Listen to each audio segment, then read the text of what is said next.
नमस्कार दोस्तों, गुरुकुल धाम के इस डिजिटल प्लेटफॉर्म पर आपका स्वागत है। मैं Rabbani Bhati, faculty of geography, आपके साथ विश्व के भूगोल पर चर्चा कर रहा हूं। साथियों, कल हमने दक्षिणी गोलार्ध के महाद्वीप है वो पढ़ने शुरू किए थे। उसमें से हमने ऑस्ट्रेलिया महाद्वीप को कल शुरू किया था। साथियों, कल हमने ऑस्ट्रेलिया महाद्वीप के बारे में पढ़ा था कि ऑस्ट्रेलिया महाद्वीप को द्वीपीय महाद्वीप भी कहा जाता है, इसे प्यासी भूमि का देश भी कहा जाता है। इसके मध्य से मुख्य मान की अक्षांश रेखा है 23 डिग्री 30 मिनट। दक्षिणी अक्षांश रेखा है वो गुजरती है, जिसे अपन मकर रेखा भी कहते हैं। इसलिए इसका उत्तर का भाग है वो उष्णकटिबंध में और दक्षिण का भाग है वो शीतोष्ण कटिबंध के अंदर आता है।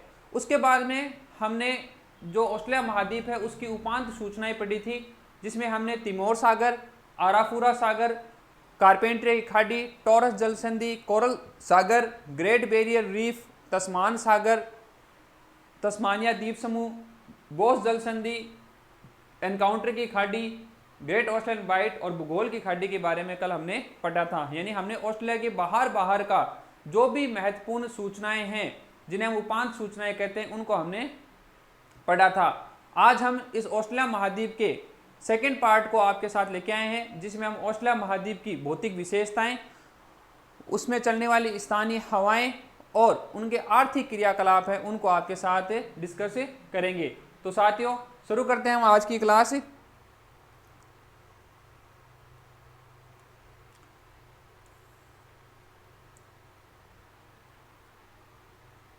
कल हमने इस ऑस्ट्रेलिया महाद्वीप के चारों तरफ है वो क्लॉकवाइज है वो एक राउंड निकाला था, जिसमें हमने ये देखा था कि कौन कौन सी जो सूचनाएं हैं वो हमें इसके चारों तरफ है वो मिलती हैं।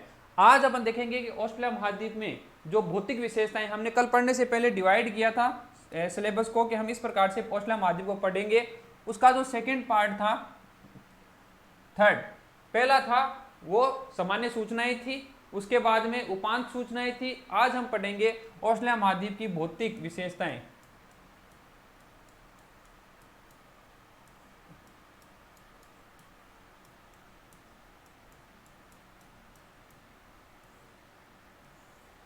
इस भौतिक विशेषताओं को भी हमने बहुत से भागों में बांटा था। सबसे पहले हम ऑस्ट्रेलिया महाद्वीप के जो भौतिक विशेषताएं, उसमें सबसे पहले हम पढ़ेंगे पूर्वी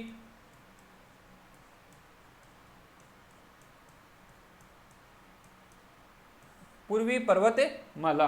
जब हम ऑस्ट्रेलिया की भौतिक विशेषताओं को देखते हैं तो हम ये पाते हैं कि जो ऑस्ट्रेलिया महाद्वीप है इसमें उत्तर से दक्षिण की तरफ पूर्वी दिशा के अंदर हमें एक पर्वतमाला है वो दिखाई देती है। ऑस्ट्रेलिया महाद्वीप में पूर्वी भाग के अंदर उत्तर से लेकर दक्षिण तक हमें एक पर्वत श्रृंखला है वो दिखाई देती है। साथियों, इस पर्वत श्रृंखला को ग्रेट डिवाइडिंग रेंज कहते हैं। यानी इसका क्या नाम है? ग्रेट डिवाइडिंग रेंज कहते हैं। ये जो ग्रेट डिवाइडिंग रेंज है ये ऑस्ट्रेलिया महाद्वीप के जो पूर्वी किनारा है उस पूर्वी किनारे पर उत्तर से दक्षिण दिशा में फैली हुई है। यानी ये ऑस्ट्रेलिया महाद्वीप के पूर्वी भाग में उत्तर से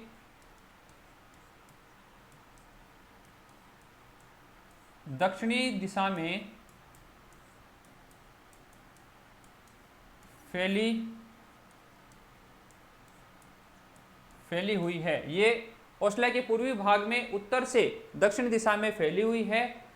ये जो ग्रेट डिवाइडिंग रेंज है ये ऑस्ट्रेलिया के जलवायु निर्धारण करने का भी मुख्य योगदान देती है, क्योंकि जो इधर से जो हवाएं आती है वो इस वाले क्षेत्र के लिए तो ये वृष्टिपात का काम करती है और इस वाले क्षेत्र के लिए वृष्टि छाया का काम करती है, जिसकी वजह से ये जो पश्चिमी वाला भाग है, इस ग्रेट डिवाइडिंग रेंज के पश्चिमी वाला भाग है, ये पूर्णतः क्या है? सूखा है, मरुस्थलीय है। इसलिए हमने कल इसको प्यासी भूमि का देश भी कहा था।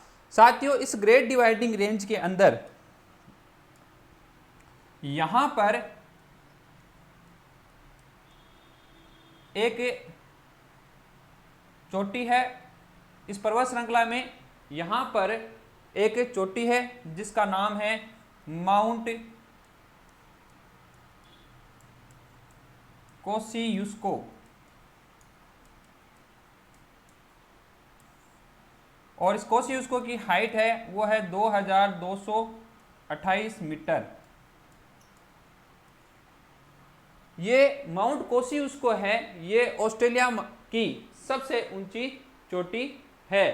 तो हमने देखा कि ऑस्ट्रेलिया महाद्वीप के पूर्वी भाग में एक पर्वत श्रृंखला है जिसको हम ग्रेट डिवाइडिंग रेंज कहते हैं। ये पर्वत श्रृंखला उत्तर से दक्षिण दिशा में फैली हुई है और इसकी जो सबसे ऊंची चोटी है वो माउंट कोसियुस्को है, जिसकी ऊंचाई है वो 2228 मीटर है। ये ऑस्ट्रेलिया की सबसे ऊंची चोटी है। भौतिक विशेषताओं के अंदर हम 2 नंबर पे जो बात करेंगे वो बात करेंगे हम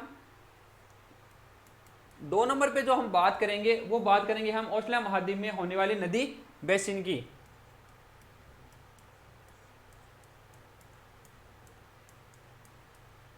नदी बेसिन, इस ग्रेट डिवाइडिंग रेंज से ऑस्ट्रेलिया महाद्वीप की जो प्रमुख नदी है वो यहाँ से ऑस्ट्रेलिया में यहाँ से निकलती है और इस ग्रेट ऑस्ट्रेलियन बाइट में जाकर है वो गिरती है। हमने कल ही पढ़ा था, इसको हमने क्या बोला था, ग्रेट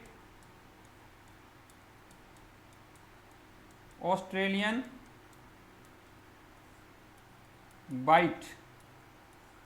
इस ग्रेट ऑस्ट्रेलियन बाइट से सबसे इंपॉर्टेंट और सबसे बड़ी जो नदी है वो निकलती है, उसका नाम है मरे।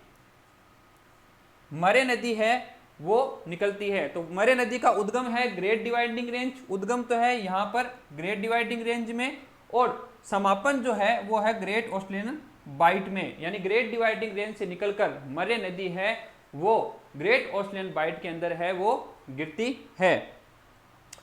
इसकी एक अन्य सहायक नदी है वो भी ग्रेट डिवाइडिंग रेंज से निकलने के बाद में इस मरे नदी में आकर मिलती है, जिसका नाम डार्लिंग नदी है।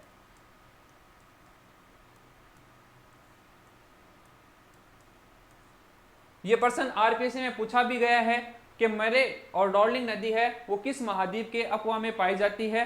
तो मरे और डार्लिंग जो नदी है वो ऑस्ट्रेलिया महाद्वीप में पाई जाती है। ये ऑस्ट्रेलिया का प्रमुख नदी अपवा तंत्र है और इसमें मरे हैं वो प्रमुख नदी है और डार्लिंग है वो इसकी क्या है, सहायक नदी है। दोनों ही ग्रेट डिवाइडिंग रेंज से निकलती है और ग्रेट ऑस्ट्रेलियन बाइट में जाकर गिरती है। इन दोनों जो नदी है इनका जो अपवा तंत्र है मरे डार्लिंग अपवा तंत्र, इस अपवा तंत्र के अंदर रेविना प्रकार की मिट्टी पाई जाती है।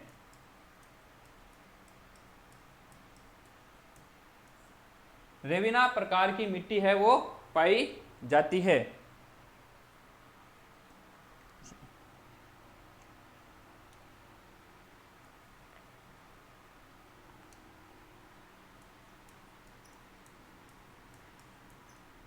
रेवेरिना मृदा है वो इसमें पाई जाती है। किसमें, मरे और डार्लिंग अपवा तंत्र में पाई जाती है।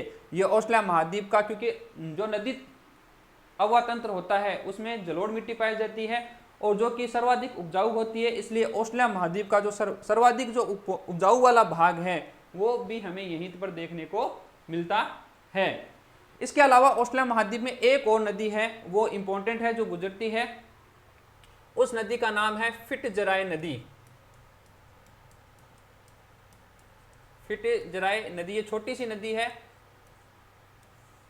जो प्रशांत महासागर में अपने जल को गिराती है। इस फिट्जराय नदी की विशेषता ये है कि यह नदी मकर रेखा को 4 बार काटती है।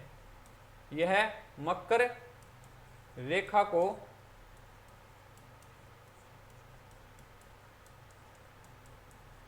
4 बार काटती है। तो कौन सी नदी है वो मकर रेखा को 4 बार काटती है? फिट्जराय नदी है, ऑस्ट्रेलिया महाद्वीप में पाई जाती है। प्रशांत महासागर में अपने जल को गिराती है और ये मकर रेखा को 4 बार काटती है। इस भौतिक विशेषता का जो पार्ट 3 है उसमें हम पढ़ेंगे जो घास के मैदान हैं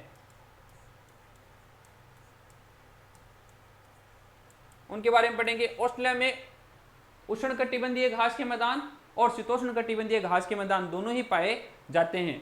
जैसे ही कल हमने यहां से मकर रेखा निकाली थी,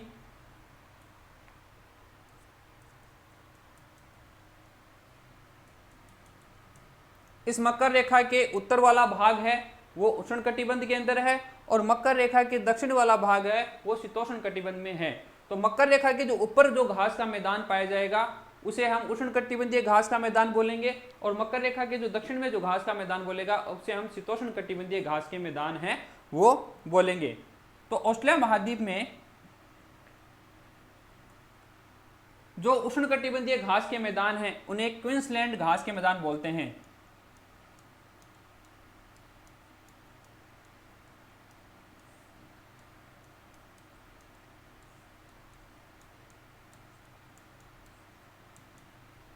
ये क्वींसलैंड घास का जो मैदान है वो उष्णकटिबंधीय घास का मैदान है, ठीक है।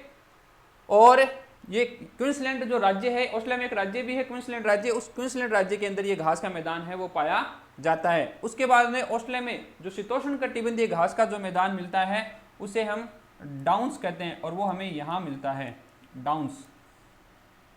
ये जो डाउन्स है ये शीतोष्णकटिबंधीय घास का मैदान है।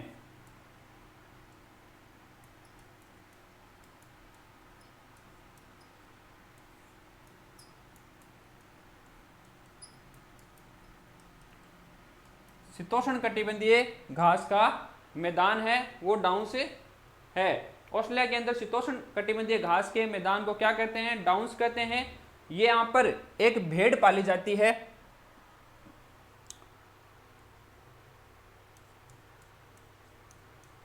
डाउन्स के बारे में अपन पढ़ेंगे कि डाउन्स क्या है। ऑस्ट्रेलिया महाद्वीप में जो शीतोष्णकटिबंधीय घास का जो मैदान है, शीतोष्णकटिबंधीय घास का जो मैदान है उसको ऑस्ट्रेलिया में क्या कहते हैं? डाउन्स कहते हैं, शीतोष्णकटिबंधीय घास के मैदान को। यहां पर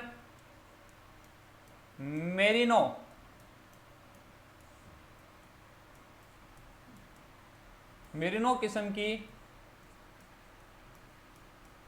भेड़ है वो पाली जाती है।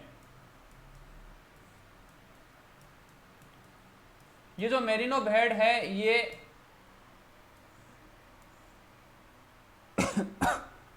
ऊन उत्पादन के लिए प्रसिद्ध है। मेरिनो नामक भेड़ है वो पाली जाती है, इसलिए ये जो क्षेत्र है, ये डाउन्स वाला जो क्षेत्र है ये ऊन उत्पादन के लिए भी प्रसिद्ध है।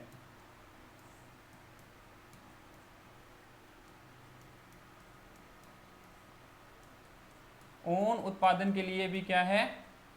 प्रसिद्ध है। कौन सा क्षेत्र? दो डाउन्स घास का मैदान ये क्षेत्र है, और कौन सी भेड़? मेरिनो भेड़, ये ऊन उत्पादन के लिए क्या है? प्रसिद्ध है। यहाँ पर जो ऊन उत्पादन करने के लिए जो बड़े बड़े बाड़े बनाए जाते हैं, बड़े बड़े जो बाड़े बनाए जाते हैं उन बाड़ों को स्टेशन कहते हैं। उन बाड़ों क्या कहते हैं? स्टेशन कहते हैं। यानी मेरिनो भेड़ पालने के लिए बड़े बड़े बाड़े हैं वो बनाए जाते हैं, उन बाड़ों को क्या कहते हैं? स्टेशन है वो कहते हैं। इस डाउन्स घास के मैदान के अंदर जो मेरिनो पालने का या ऊन उत्पादन करने का या स्टेशन के अंदर जो काम करने वाले जो मजदूर हैं,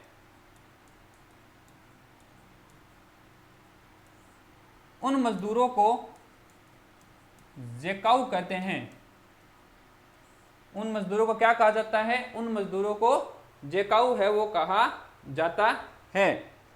तो हमने ये पढ़ा कि जो ऑस्ट्रेलिया में जो शीतोष्णकटिबंधीय घास का जो मैदान है उसे डाउन्स कहते हैं। डाउन्स में मेरिनो किस्म की भेड़ है वो पाली जाती है। ये क्षेत्र और ये भेड़ दोनों ही क्या है, ऊन उत्पादन के लिए प्रसिद्ध है। ऊन उत्पादन करने के लिए जो या भेड़ पालने के लिए जो बड़े बड़े बाड़े बनाए जाते हैं उन बाड़ों को स्टेशन कहते हैं। और जो मजदूर इस स्टेशन में काम करते हैं, इन बाड़ों में काम करते हैं, उन्हें स्थानीय भाषा में क्या कहा जाता है, जकाऊ कहा जाता है।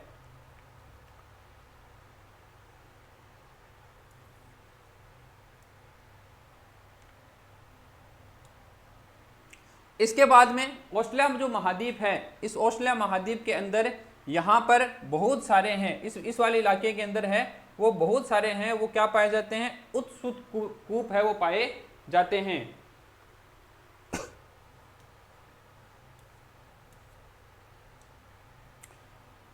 उस इलाके में बहुत सारे बड़े गहरे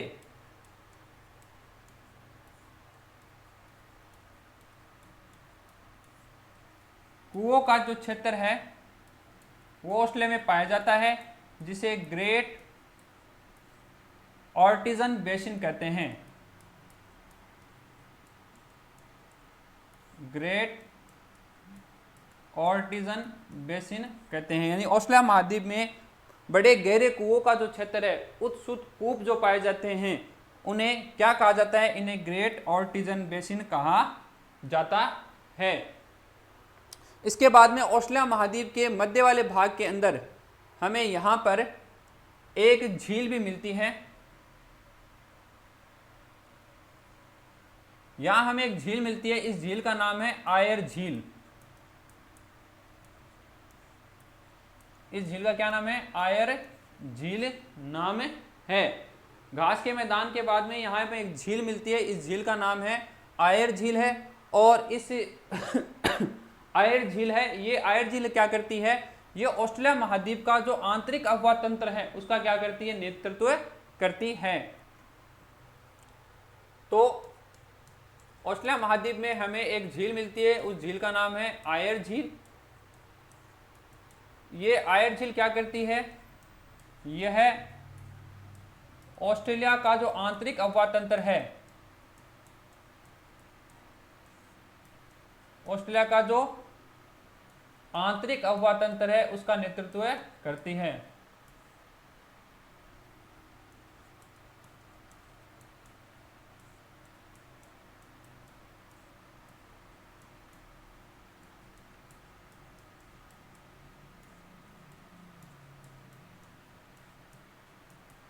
नेतृत्व करती, इसमें ऑस्ट्रेलिया की बहुत सारी नदियां हैं वो आकर गिरती है, जिनमें जैसे माकुम्बा है, ग्रेविगिना है, डायमेटिना है, इस प्रकार की जो नदियां हैं वो इसमें आकर गिरती है। ये लगातार सूख रहा है, इसकी जो स्थिति है, इसमें जल है वो लगातार सूख रहा है और ये संकट की स्थिति में है, इसलिए इसे ऑस्ट्रेलिया का मर्त हृदय भी कहते हैं। इसे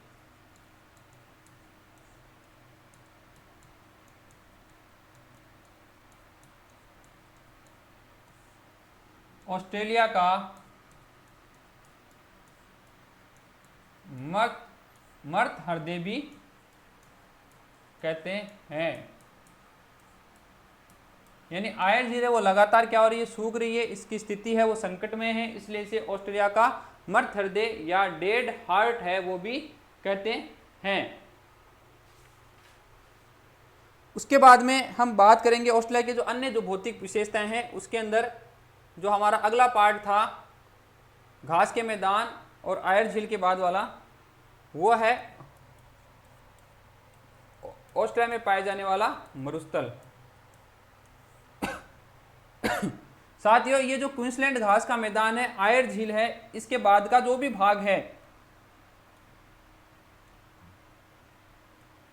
इसके बाद का ये जो भी भाग है, ये वाला भाग है, ये पूरा का पूरा क्या है, मरुस्थल है।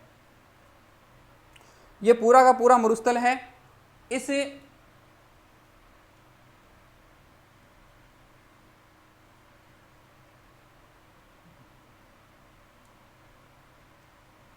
ये पूरा पूरा मरुस्थल है और इस मरुस्थल को संयुक्त रूप से ये पूरा पूरा कौन सा है, ग्रेट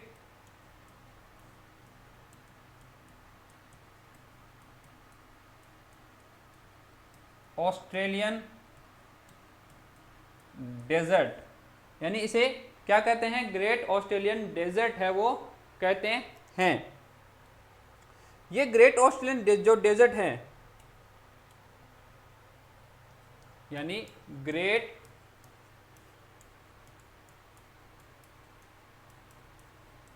ऑस्ट्रेलियन डेजर्ट, इस ग्रेट ऑस्ट्रेलियन डेजर्ट ये दक्षिणी गोलार्ध का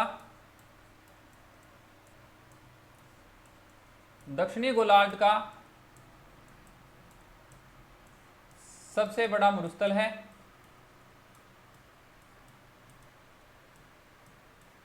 ये दक्षिणी गोलार्ध का सबसे बड़ा है वो क्या है, मरुस्थल है।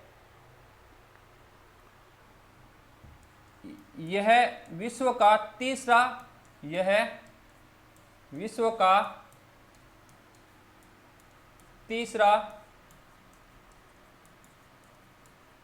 सबसे बड़ा मरुस्थल है, सबसे बड़ा मरुस्थल है। यानी ग्रेट ऑस्ट्रेलियन जो डेजर्ट है वो विश्व का तीसरा सबसे बड़ा क्या है, मरुस्थल है। एक नंबर पर सारा है और 2 नंबर पे अरब है। सारा को हम जब अफ्रीका महाद्वीप पढ़ेंगे उसमें पढ़ेंगे, और अरब का जो मरुस्थल है वो हम एशिया महाद्वीप में पढ़ेंगे। इन 2 मरुस्थल के बाद में जो तीसरा सबसे बड़ा जो मरुस्थल है विश्व का, वो कौन सा है, ग्रेट ऑस्ट्रेलियन डेजर्ट है। और ये दक्षिणी गोलार्ध का सबसे बड़ा क्या है, मरुस्थल है। साथियों एक मरुस्थल नहीं है, इसमें काफी सारे मरुस्थलों मिलकर इसे संयुक्त रूप से ग्रेट ऑस्ट्रेलियन डेजर्ट है वो बनाता है। तो इसके अंदर ग्रेट सैंडी,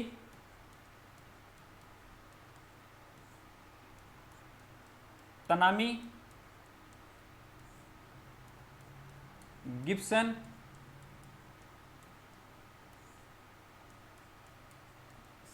सिम्पसन, विक्टोरिया,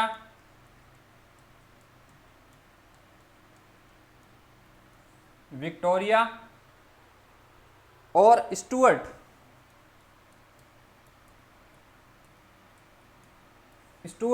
है वो डेजर्ट है वो मिलते हैं। यानी ये ग्रेट जो ऑस्ट्रेलियन डेजर्ट है वो एक डेजर्ट ना होकर बहुत सारे डेजर्ट का संयुक्त नाम है। तो ग्रेट सैंडी डेजर्ट है, तनामी मरुस्थल है, गिब्सन मरुस्थल है, सिम्पसन मरुस्थल है, विक्टोरिया मरुस्थल है और स्टुअर्ट मरुस्थल है। इन 6 मरुस्थलों का जो संयुक्त नाम है वो क्या है, वो है ग्रेट ऑस्ट्रेलियन डेजर्ट है। अभी आरएस के अंदर जो सम्मिलित करने का क्वेश्चन आया था उसके अंदर एक जो ऑप्शन था वो कौन सा था, सिम्पसन वाला था। आरएस प्री के अंदर ये आया था। तो अंदर से भी क्वेश्चन है वो पूछ रहे हैं, तो हमें एकदम डिटेल से महाद्वीप को पढ़ना है। जो मुख्य मुख्य सूचनाएं है वो हमें पढ़ेंगे, क्योंकि साथियों इतिहास लिखने के लिए कलम की आवश्यकता नहीं होती है। इतिहास लिखने के लिए जज्बे की, हौसले की और मेहनत करने की जरूरत होती है। तो Great Sandy, Tanami, Gibson, Simpson, Victoria, Stuart, इन सब डेजर्ट का नाम क्या है, ग्रेट ऑस्ट्रेलियन डेजर्ट है।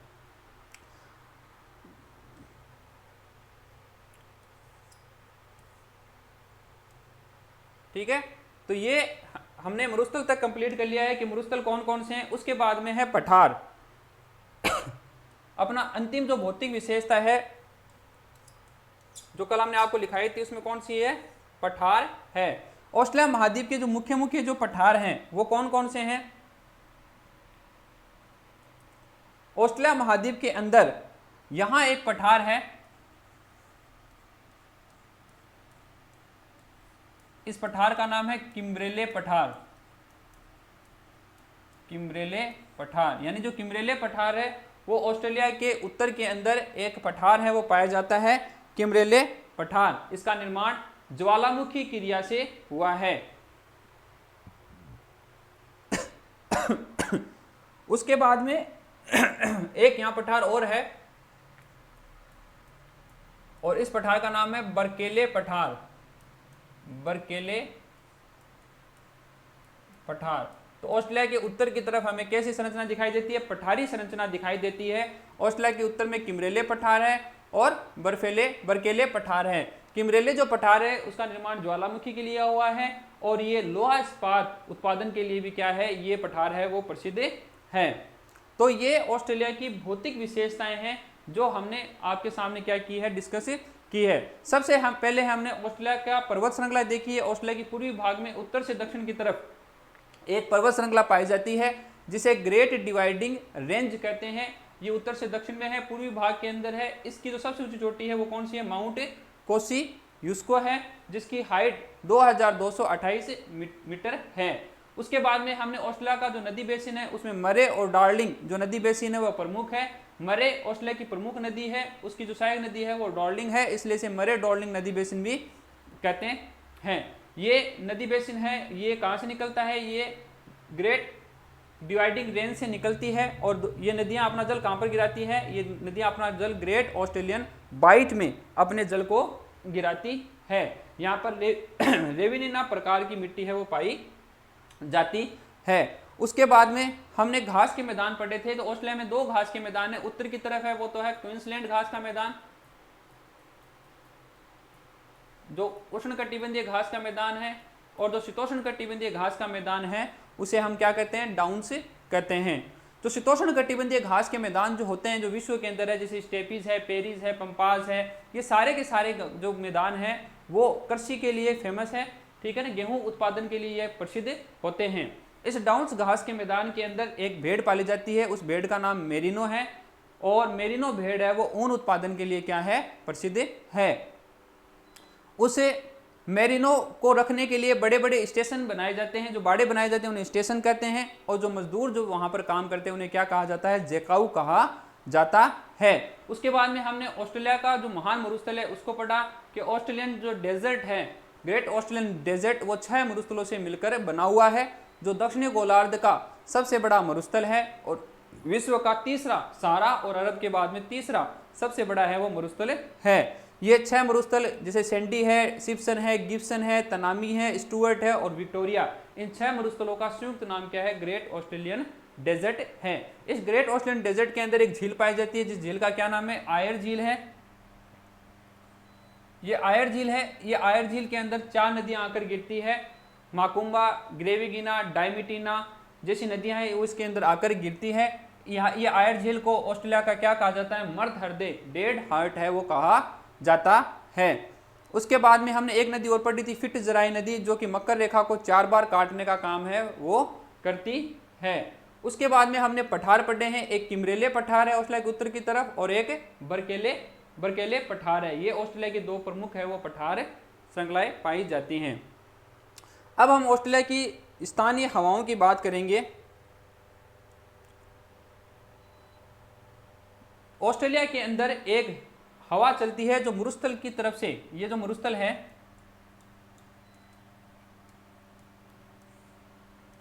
कौन सा मरुस्थल है, ग्रेट ऑस्ट्रेलियन डेजर्ट।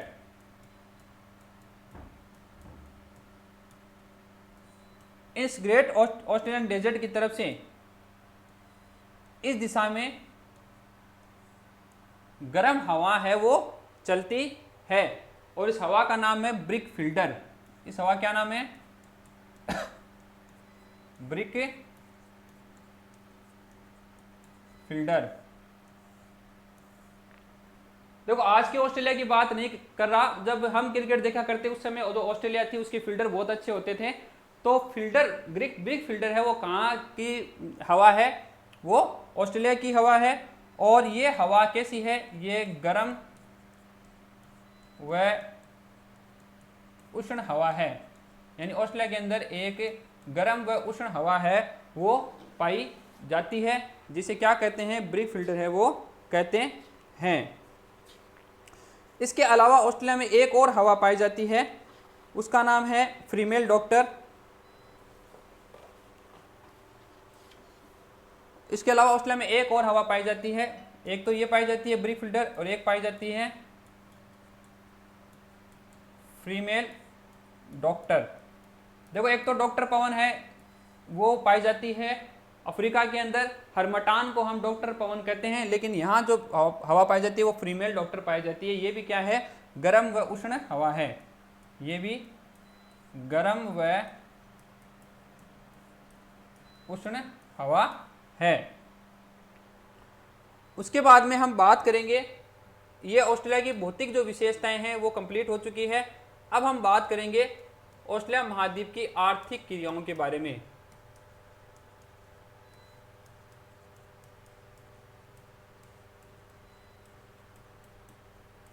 आर्थिक क्रियाकलाप, और इन आर्थिक क्रियाकलाप में सबसे पहले हम बात करेंगे ऑस्ट्रेलिया नदी में पाए जाने वाला परिवहन तंत्र का। परिवहन आर्थिक क्रियाओं के लिए महत्वपूर्ण होता है। ऑस्ट्रेलिया के अंदर दो जो रेल मार्ग है वो इंपॉर्टेंट है और एक सड़क मार्ग है वो बहुत ज्यादा इंपॉर्टेंट है। एक ऑस्ट्रेलिया के अंदर यहां एक शहर है, मैंने कल आपको बताया था, यहां एक शहर है, इस शहर का नाम है डार्विन। इस शहर का क्या नाम है? डार्विन शहर है। और ऑस्ट्रेलिया में एक शहर यहां पर है, इस शहर का नाम है मेलबोर्न। मेलबोर्न यानी उत्तर में डार्विन शहर को और दक्षिण के अंदर मेलबोर्न शहर को जोड़ने वाला एक महामार्ग है, सड़क परिवहन है, एक महामार्ग है।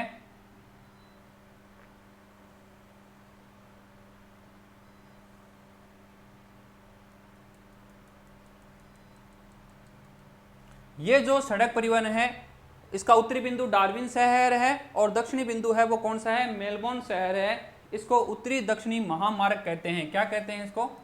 इसको उत्तरी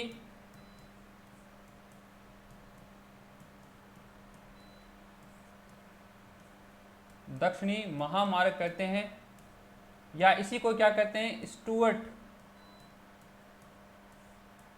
महामार्ग भी कहते हैं। स्टुअर्ट महामार्ग भी क्या कहते हैं? इसे कहते हैं। इन्हीं दोनों शहरों के बीच में, इन्हीं डार्विन और मेलबोर्न, ठीक है ना। एनसीईआरटी में एक नाम और आता है यहां पर कि यहां एक जगह का नाम है जिसका नाम है उन्ना दत्ता। उन्ना दत्ता 12वीं क्लास की जो मानव भूगोल की किताब है उसमें डार्विन ना देकर उन्ना दत्ता नाम दिया गया है। उस उन्ना दत्ता से मेलबोर्न तक एक रेल भी चलती है।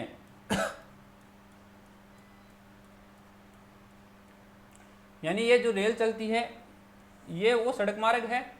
और दूसरा जो इंपॉर्टेंट परिवहन तंत्र है वो क्या है? उत्तर से दक्षिण रेल महामार्ग।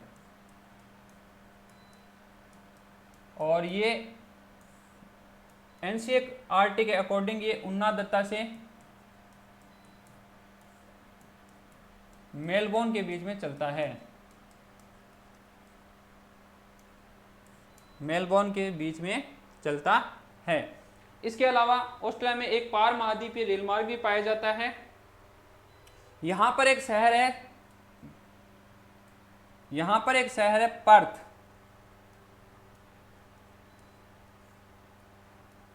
पर्थ, ठीक है। यहां पर एक शहर है पर्थ और यहां पर एक शहर है सिडनी। यहां पर दूसरा जो शहर है वो कौन सा है? सिडनी। दोनों ही नाम जाने पहचाने हैं क्योंकि दोनों पर ही क्रिकेट के मैदान हैं। पर्थ और सिडनी, इन दोनों के बीच में एक रेल मार्ग है वो बनाया गया है, ठीक है। पर्थ से सिडनी के बीच में क्या बनाया गया है? एक रेल मार्ग है वो बनाया गया है। यानी इसकी दिशा कैसी है? इसकी दिशा पश्चिम से पूर्व की तरफ है, यानी पश्चिम से पूर्व की तरफ एक रेल मार्ग बनाया गया है। इस रेल मार्ग को क्या कहा जाता है? ऑस्ट्रेलियन पार महाद्वीप रेल मार्ग। ऑस्ट्रेलियन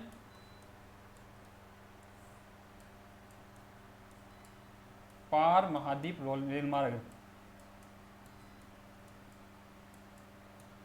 कौन से दो शहरों के बीच में है? तो ये पर्थ से सिडनी बोल दो, चाहे सिडनी से पर्थ बोल दो, सिडनी से पर्थ के बीच में है वो स्थिति है। तो साथियों, हमने ये देखा कि ऑस्ट्रेलिया के अंदर एक उत्तर से दक्षिण रेल मार्ग और सड़क परिवहन पाया जाता है, जो कि डार्विन शहर से मेलबोर्न शहर को जोड़ता है। ये तो है स्टुअर्ट महामार्ग। और एक उत्तर से दक्षिण रेल मार्ग भी है, जो कि उनादत्ता को मेलबोर्न से जोड़ता है। और एक जो रेल मार्ग है वो पर्थ को सिडनी से जोड़ता है, जिसे ऑस्ट्रेलिया पार महाद्वीपीय रेल मार्ग है वो कहा जाता है। उसके बाद में हम आर्थिक क्रियाकलाप के अंदर जो अन्य जो आर्थिक क्रियाकलाप हैं उनकी बात करेंगे।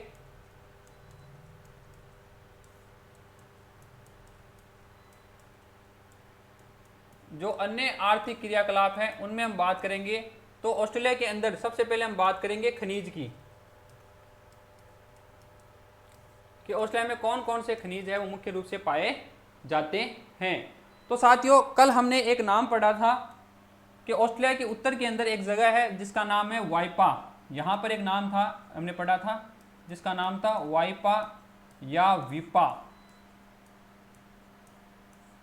ये वाइपा या विपा जो है ये बॉक्साइट उत्पादन करने के लिए प्रसिद्ध है। किसके लिए स्थान प्रसिद्ध है? बॉक्साइट उत्पादन के लिए प्रसिद्ध है। तो ऑस्ट्रेलिया में बॉक्साइट उत्पादन की जो खान है, जो स्थान है, उसका क्या नाम है? वाइपा या विपा नाम है। ये दोनों ही क्वींसलैंड राज्य में है, वाइपा और विपा। इसके अलावा एक जगह और है जिसका नाम है गोव। ये दोनों ही जो स्थान है वो किसके लिए प्रसिद्ध है? गोव और वाइपा दोनों ही क्वींसलैंड राज्य के अंदर है, और ये दोनों ही क्या है? बॉक्साइट उत्पादन के लिए क्या है? प्रसिद्ध है। उसके बाद में हमें यहाँ पर इस मरुस्थल में दो जगह मिलती है। एक का नाम है कालगुल्डी और दूसरा स्थान है कुलगार्डी।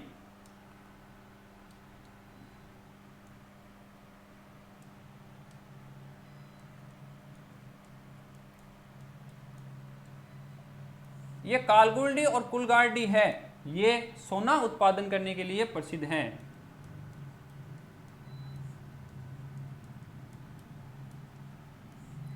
तो सोना उत्पादन करने के लिए कौन सी दो खाने प्रसिद्ध है? एक कालगुल्डी है और एक कुलगार्डी है। उसके बाद में हमने यहाँ एक पठार पढ़ा था, किमरेले का पठार। इस किमरेले के पठार के अंदर एक जगह है जिसका नाम है पिलबारा।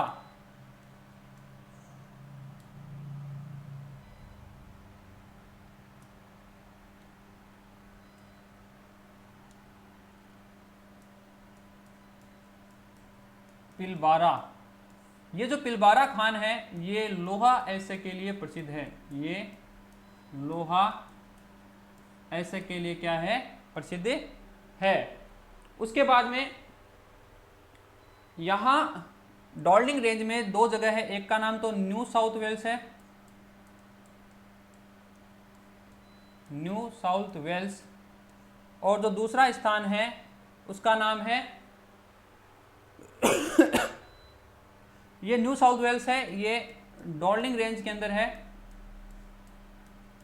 और ये दोनों क्षेत्र है वो किसके लिए प्रसिद्ध है? ये कोयला उत्पादन के लिए है, वो प्रसिद्ध है। तो ऑस्ट्रेलिया में जो बॉक्साइट की खान है उसको वाइपा कहते हैं। लोहा ऐसे की खान है वो कौन सी जगह है? पिलबारा है। कोयले की डॉल्डिंग रेंज के अंदर न्यू साउथ वेल्स है। और कालगुल्डी और कुलगार्डी किसके लिए प्रसिद्ध है? वो सोने के लिए प्रसिद्ध है। इसके अलावा जो उत्तरी दक्षिणी हमने जो रेल मार्ग पढ़ा था, उस रेल मार्ग के अंदर यहाँ पर एक बिंदु है, जो मध्य बिंदु है उस रेल मार्ग का, उसका नाम है एलिंग स्प्रिंग। एलिंग स्प्रिंग, ये जो एलिंग स्प्रिंग है ये जो पेट्रोलियम तेल है वह गैस, जो प्राकृतिक गैस है उसके लिए क्या है? प्रसिद्ध है। तो प्राकृतिक गैस और पेट्रोलियम तेल के लिए, ठीक है ना, प्राकृतिक गैस और तेल के लिए ये जो स्थान है वो प्रसिद्ध है।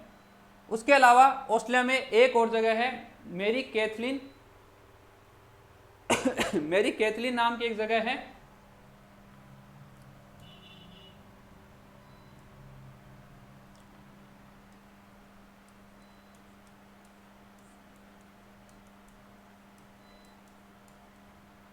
मेरी कैथलीन नाम की एक जगह है।